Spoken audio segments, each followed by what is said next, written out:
یا ہو سکتا ہے کہ کسی کے ذہن میں سوال آ رہا ہو، میں مناسب سمجھتا ہوں کہ اس کا جواب بھی آ جائے کہ اگر شیطانوں کو جکڑ دیا جاتا ہے تو پھر برائی کیوں ہوتی ہے رمضان میں؟ چوری تو پھر بھی ہوتی ہے، جھوٹ تو لوگ بولتے ہیں، خیانت اور بددیانتی تو کرتے ہیں، تو کیسے یہ ہوتا ہے؟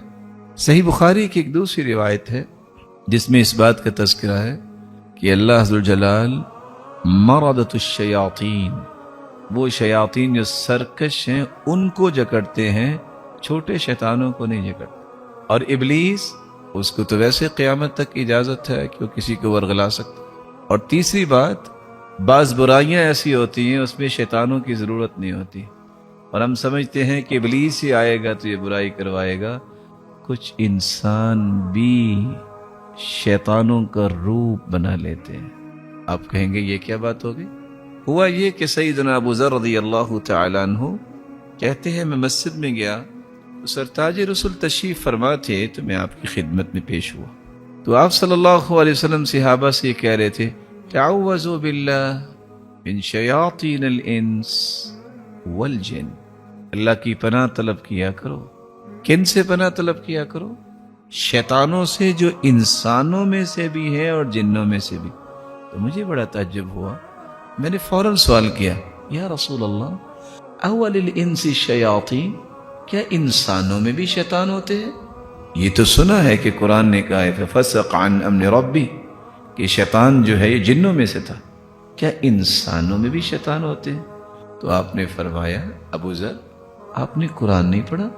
وَكَذَلِكَ جَعَلْنَا لِكُلِّ نَبِيٍّ عَدُوًّا شَيَاطِينَ الْإِنسِ وَالْجِنِّ، جتنے بھی انبیاء آئے ہیں ان کے دشمن دو طرح کے تھے، وہ شیطان جو انسانوں میں سے تھے، وہ شیطان جو جنوں میں سے تھے۔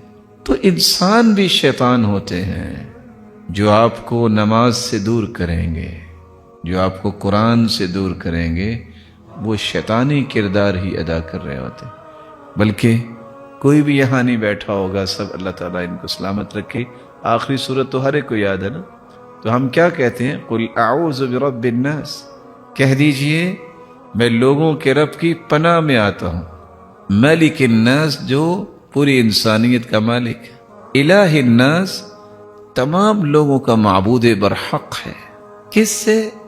من شر الوسواس الخناس، یہ خناس جو ہے نا وسوسہ ڈال کے چھپ جانے والا، اس کی شرارت سے، الذی یوسوس فی صدور الناس، جو لوگوں کے دلوں میں وسوسہ ڈالتا ہے۔ آگے کیا ہے؟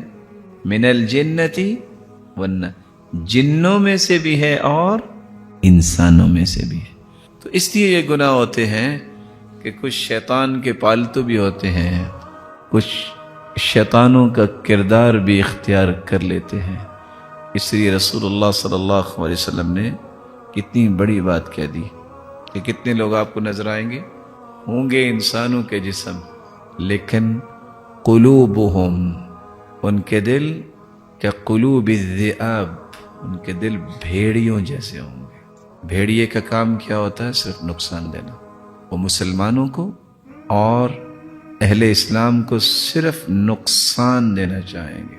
اللہ کے رسول صلی اللہ علیہ وسلم نے پناہ مانگی ہے، اللہ عز و جلال ہم سب کو بھی ایسے لوگوں سے محفوظ فرمائے۔